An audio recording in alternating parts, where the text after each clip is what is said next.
Add news 71 में आप सभी का स्वागत है। गांव तेवर के व्यायामशाला जहां पर एक विशाल चुनावी सभा चंद्रशेखर आज़ाद नगीना से सांसद हैं, वो आए हुए हैं। आज़ाद समाज पार्टी की पहली चुनावी सभा यहां पर आयोजित की गई, इसमें हजारों की संख्या में लोग बाग आए हुए हैं। आइए देखते हैं। आज हमें इनको ये यकीन दिलाना है कि जिस तरीके से आपने हमेशा साथ दिया है, हम भी इसी तरीके से आपका साथ देते रहेंगे। तो मैं सबसे पहले इस शेर के साथ कमल बराड़ा बड़े भाई को स्टेज पे बुलाऊंगा कि वो 2 मिनट के लिए अपनी बात रखें। राह संघर्ष की जो चलता है वही एक दिन दुनिया बदलता है, जिसने रातों से है जंग जीती सूरज बनकर वही निकलता है। कमल बराड़ा अब हमारे भी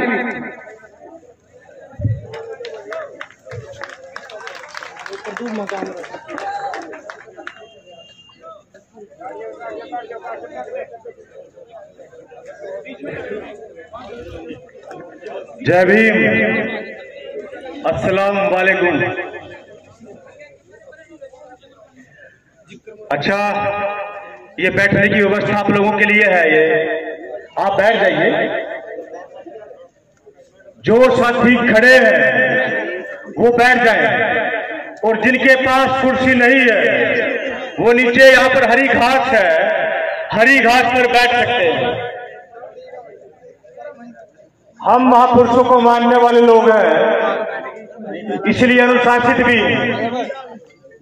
भाई आप भी बैठ जाओ, जहां भी जगह मिले बैठ जाइए ना। हम अपने नेता को सुनने के लिए यहाँ पर आए हैं, तो बैठ जाओ। आप भी यार मंच पे जो आप जिम्मेदार लोग हैं, इधर आ जाओ भैया, कर्म से बाकी नीचे आ जाओ, बाकी भाई नीचे आ जाओ यार।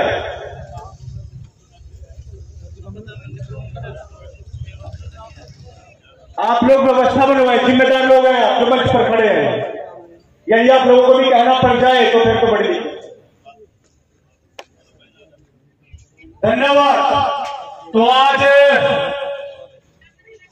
सडोरा विधानसभा में भीम आर्मी चीफ व आजाद समाज पार्टी के राष्ट्रीय अध्यक्ष नगीना से नवनियुक्त सांसद माननीय चंद्रशेखर आजाद जी का पहुंचने पर हार्दिक अभिनंदन। और आज हम अपने नेता को सुनेंगे, क्योंकि इससे पहले हम मिलते रहते हैं, अपनी बात करते रहते हैं। तो मैं अपना पूरा समय अपने नेता माननीय चंद्रशेखर आजाद जी को देता हूं, और आशा करता हूं कि आप सभी ध्यानपूर्वक सुनेंगे। धन्यवाद। जय भीम, जय भारत।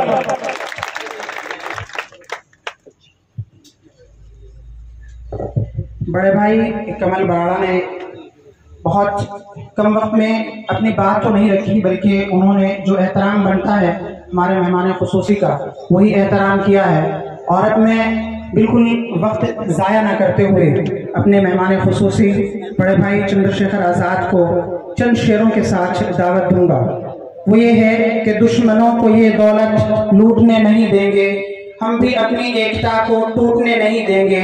वो खुदा की मस्जिद हो या हो राम का मंदिर, हम किसी इमारत को टूटने नहीं देंगे। हम ऐसे मुल्क में रहते हैं जहां लगातार मंदिरों और मस्जिदों पे हमले होते हैं। हम ऐसे मुल्क में रहते हैं जहां लोग सत्ता को लंबे वक्त तक बचाने के लिए सबसे ज्यादा मसाजिदों पे हमले करते हैं।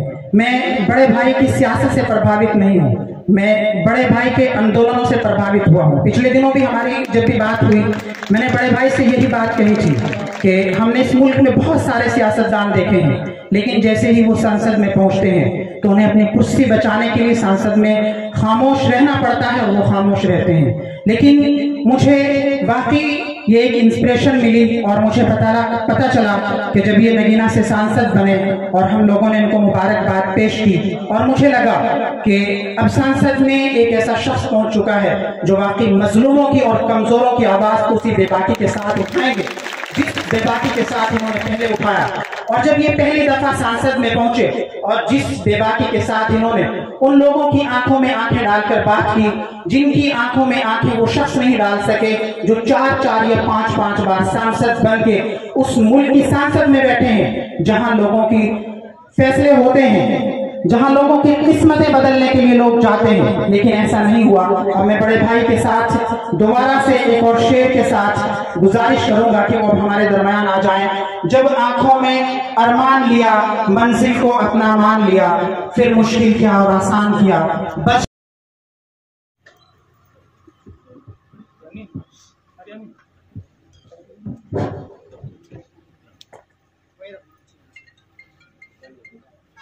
बहुत धन्यवाद भाई। मैं मुबारकबाद देता हूं भाई सोहेल को और इस मंच पर जितने भी साथी भीम आर्मी आजाद समाज पार्टी के हमारे मौजूद हैं और तमाम जिम्मेदार लोग इस क्षेत्र के जो आपके बीच के हैं, मैं उनको मुबारकबाद देता हूं कि उन्होंने मुझे यहां बुलाया। आप जानते हैं कि मैंने पिछले लंबे समय से कमजोरों की, मजलूमों की, गरीबों की, बेबसों की, लाचारों की आवाज उठाने का जो आंदोलन अपने साथियों के साथ शुरू किया, आज वो आंदोलन दिल्ली तक पहुंच गया है। मैं अपनी बात को शुरू करते हुए बहुजन समाज में जन्मे सभी संतों, गुरुओं, महान पुरुषों को नमन करता हूं। डॉक्टर बाबा साहब अम्बेडकर और माननीय काशीराम साहब को याद करता हूं। सढौरा और दहेज में कोई ज्यादा फर्क नहीं, अगर नींद में भी चल दोगे तो बेहट पहुंच जाओगे, बहुत थोड़ा सा फर्क है। और मैं बेहट, मेरा जो घर है वो मेरा पैतृक गांव सुटमलपुर, वो बेहट विधानसभा में आता है। आपके और मेरे दरमियान बस जमुना का एक फासला है। आप जमुना के इस तरफ है, मैं जमुना के उस तरफ, लेकिन ये जमुना का फासला भी हमारे दिलों में जो प्यार है, ये उस प्यार को कम नहीं कर सकता। मेरे बारे में आप लोग अगर जानते हैं तो इस वजह से नहीं जानते कि मैं कोई नेता हूं या मेरे पिताजी कोई मुख्यमंत्री थे या मंत्री थे या MP ने MLA थे। मैं तो एक किसान का बेटा हूं।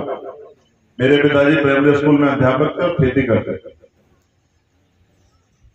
मैंने ये पहचान अपने साथियों के साथ संघर्ष करके बनाई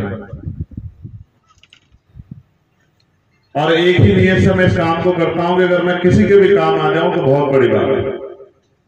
लेकिन भारत में लोकतंत्र है और लोकतांत्रिक व्यवस्था में जिनके पास राजनीतिक शक्ति होती है उन्हीं की बात मजबूत होती है। मैंने पिछले लंबे समय से कोई ऐसा एक मामला नहीं बचेगा जिसमें मैंने मजलूमों का, कमजोरों का, गरीबों का, नौजवानों का साथ ना दिया। आप पिछले 15 साल का कोई आंदोलन उठा के देख लीजिए, आपको हर जगह चंद्रशेखर आजाद सबसे आगे खड़ा दिखाई देगा। क्यों खड़ा दिखाई देगा? इसके लिए मुझे किसी ने जबरदस्ती धक्का नहीं दिया, लेकिन मेरे दिल में इस बात का एहसास है कि अगर गरीबों, कमजोरों को,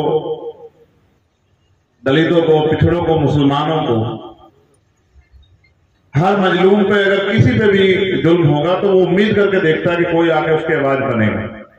चुनाव के समय वोट मांगना तो उससे बहुत सारे लोग आते हैं, चुनाव के बीच उसके हमदर्द बनने तो बहुत सारे लोग आते हैं और ऐसे बहुत सारे वाकये हैं। हमारे साथी इस बात से जागरूक होंगे, जानकार होंगे।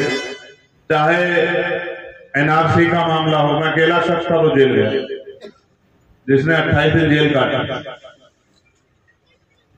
जब तमाम बड़े बड़े नेता मुंह से एक शब्द कहते भी डरते थे। जिन नेताओं को आपने वोट देकर ताकत दी, कुर्सी पे बिठाया, सर पे बिठाया, उम्मीद की कि हमारी आवाज बनेंगे, वो सब लोग घर में छिप गए। तब मैं अकेला भाई शख्स था, तो जामा मस्जिद की सीढ़ियों पे खड़ा होकर ऐलान कर रहा था कि अकेले मत समझना, चंद्रशेखर आजाद भीम आर्मी आपके साथ।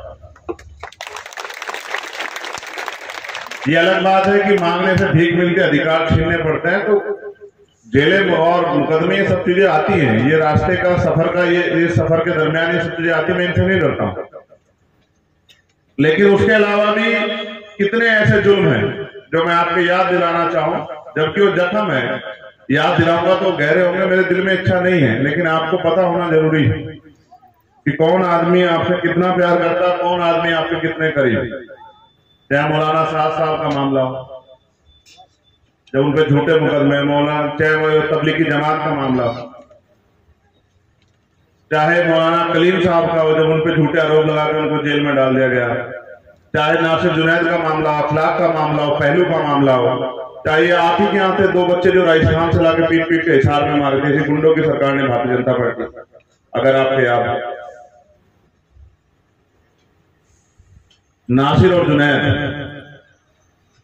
पीट के मारा और फिर पुलिस को दिया तो पुलिस ने मना कर दिया कि वे तो मरने के उसमें, फिर उनको हिसार के जंगल में ले जाके शायद उनको गाड़ी से सही जला दिया, जिसमें 3 स्टेट में हमने आंदोलन करके मुख्यमंत्री को मजबूर किया कि जाओ जाके उन गरीबों को सुनो।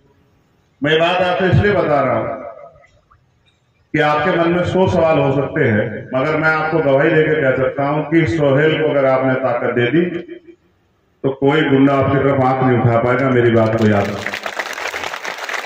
सोहेल मेरी तरह ही खूब मजबूती से आपका मजबूत हिमायती है, किसानों का, मजदूरों का, कमेरों का, गरीबों का, मजलूमों का। और मैं इस बात को महसूस करता हूं, हम पे बहुत विकल्प थे यहाँ सडोरा में, ऐसा नहीं है कि हम पे विकल्प नहीं थे, हम पे बहुत विकल्प थे, लेकिन हमें ठेकेदार नहीं बनाने, हमें लीडर तैयार करने हैं जो लंबे समय तक आपकी सेवा करें। और आप जानते हैं सोहेल ने, भीम आर्मी ने, कमल भाई ने, प्रदीप भाई ने जो काम किया है, तो दलित समाज के घर घर तक उन्होंने ये एहसास करा, ये प्यार पैदा किया है कि वो सोहेल के साथ खड़े हैं। मैं आपसे अपने इस परिवार से मदद मांगने के लिए आया हूं, जिन लोगों ने बहुत उम्मीदों से मुझे यहाँ बुला ये प्रोग्राम रखा। आप कोई ऐसा मसला हो जहां आपको हमारी जरूरत पड़ेगी, अगर पसीने की जरूरत पड़ेगी तो खून देने का काम हम लोग करेंगे। हम लोग नेता नहीं, नेता होते तो इस बार जब सरकार बन रही थी तो मंत्री बनने के मौके पे दरवाजे पे घूम रहे थे लोग कि आओ सरकार बनाने के लिए लोगों की जरूरत, सेंट्रल मिनिस्टर बन जाओ। उनके मंत्रालयों को लात मारी, क्योंकि जमीन बेच के कोई काम नहीं करते हम लोग और जमीन से समझौता नहीं करते। अलग बात है सियासी हालात बहुत दूर के हैं, मैं उसमें चर्चा नहीं करना चाहता, बस इशारे में आपसे कह रहा हूं।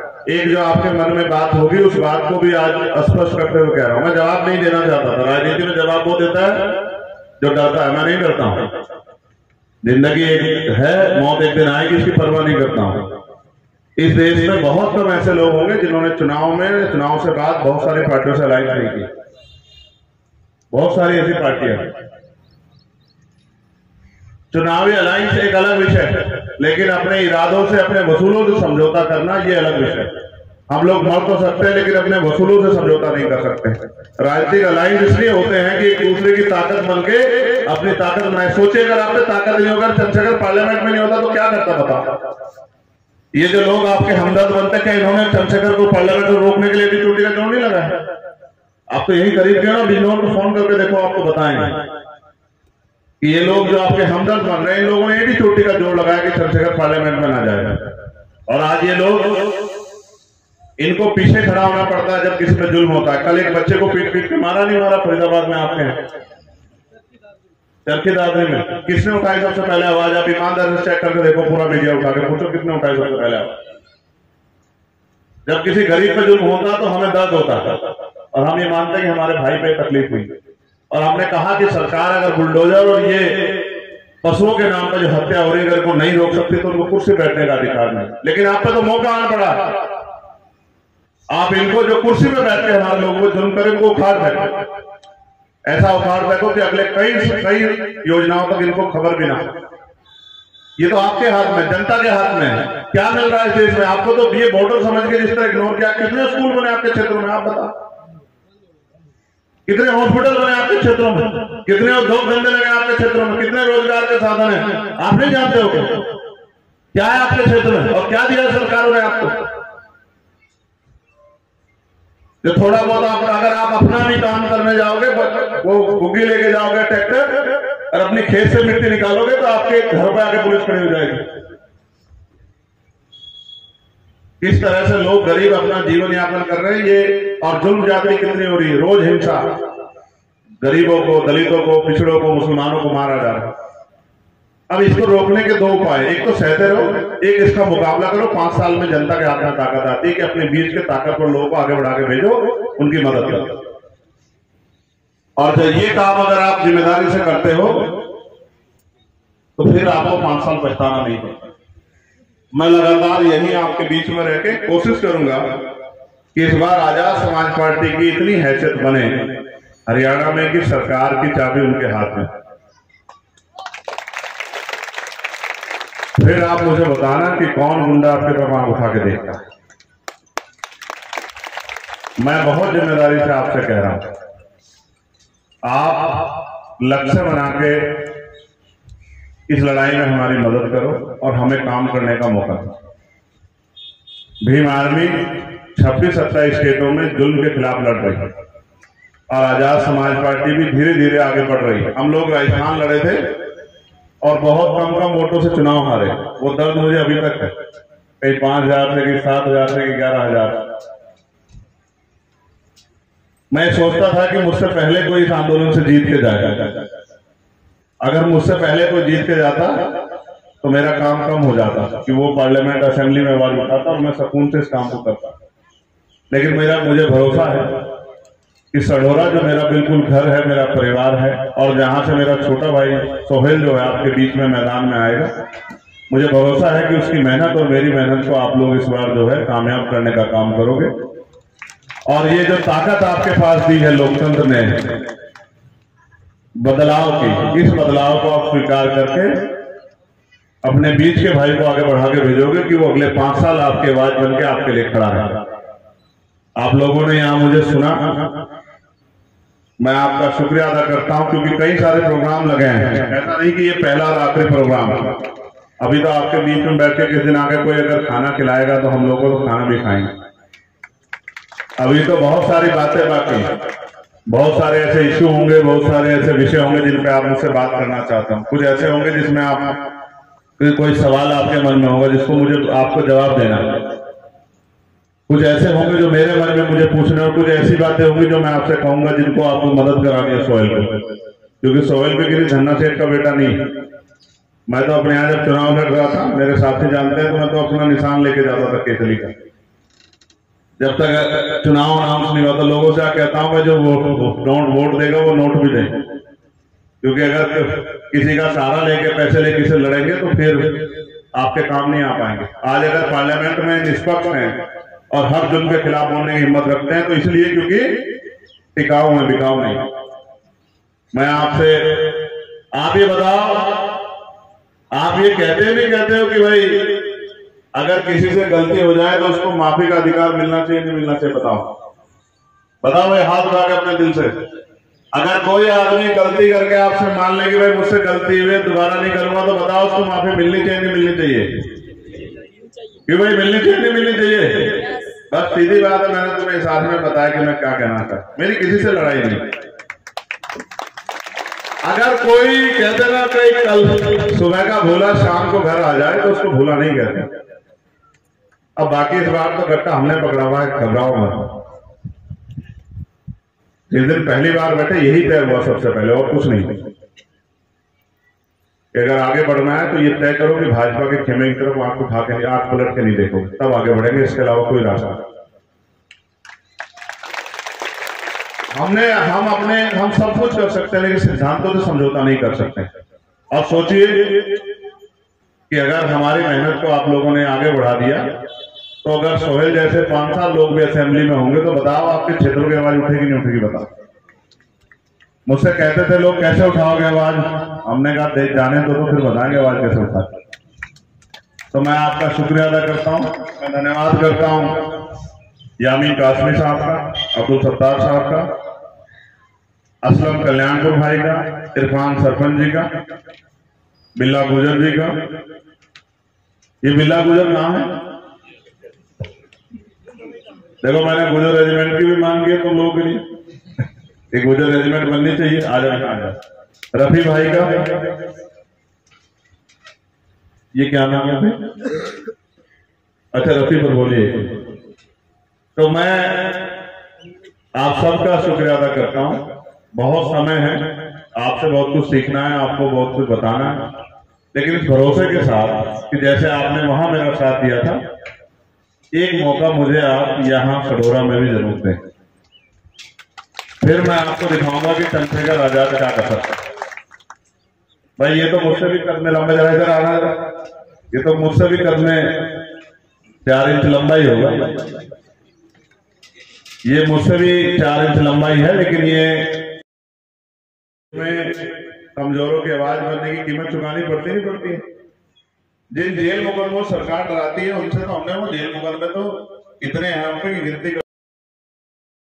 किस तरह बढ़ रहा है देश, हमें आने वाली नस्लों को जवाब देना है कि जिस देश के लिए क्रांतिकारियों ने बलिदान दिए थे कि आज ये देश उसी तरफ बढ़ रहा है या किसी और दिशा में बढ़ रहा है।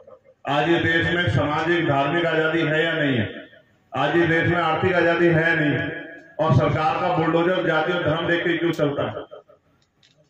ये जो गरीबों, किसानों, कमजोरों पे जो जुल्म हो रहा है, इसका हिसाब लेने के लिए हम लोग सब काम कर रहे हैं। लेकिन सोचिए अगर मेरे जैसे लोग नहीं होंगे तो फिर लोग काम करना कैसे सीखेंगे। कुछ लोग तो हमें ही देख के सीखते हैं, हमारे बाद ही बोलते हैं। तो मैं आपका पुनः शुक्रिया अदा करता हूं, और मैं आपसे सोहेल के लिए बताओ, इसकी सोहेल की मदद करोगे नहीं करोगे बताओ। तो हम दोनों की मदद कर देना, और जो भीम आर्मी आजाद समाज पार्टी के संघर्ष से प्रेम करते हैं, जो उनकी लड़ाई को हक की लड़ाई मानते हैं, वो लोग उसको देख के वो कर देना। लेकिन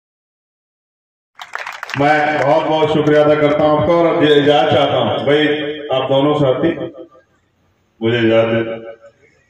मैं आपको एक ही विश्वास दिला सकता हूं कि जब तक मैं हूं आपकी पल के नीचे नहीं होने दूंगा। मेरी बात को आप याद रखना, जो जवान आप इन्हें दे दोगे वो जवान जो है वो हम लोग पूरी करके दिखाएंगे। इस बात की मैं आप लोगों को, इस बात का मैं आपसे वादा भी करता हूं। आप जानते हैं मैं सब कुछ कर सकता हूं जवान को करने के लिए, बाकी सब चीज ठीक। तो मुझे भरोसा है कि मेरा भाई, मेरा परिवार जो है, और अभी तो इधर से बहुत लोग आएंगे भेंट वाले दौड़ दौड़ के आपकी तरफ की, भाई चलो मदद कराओ मदद कराओ। अब उनका नजदीक है तो मैं उनको भेंट वालों को इधर कहूंगा, भेंट वालों को, नकुड़ वालों को कि भाई चलो सड़ोरों की तरफ उधर चल के पूछो क्या हो रहा है। ये नजदीक पड़ता है ना उनसे, नकुड़ भी। हाँ, नकुड़ से हमारे नेता थे यार, मौसम वो खड़े उधर बेचारे। इधर आओ, इधर नेताजी इधर आओ, जल्दी आओ, जल्दी से जल्दी आओ। अब इन सब लोगों की ड्यूटी लगानी है। हरियाणा में कमजोर नहीं छोड़ना, क्योंकि हरियाणा में गुंडागर्दी कुछ ज्यादा है।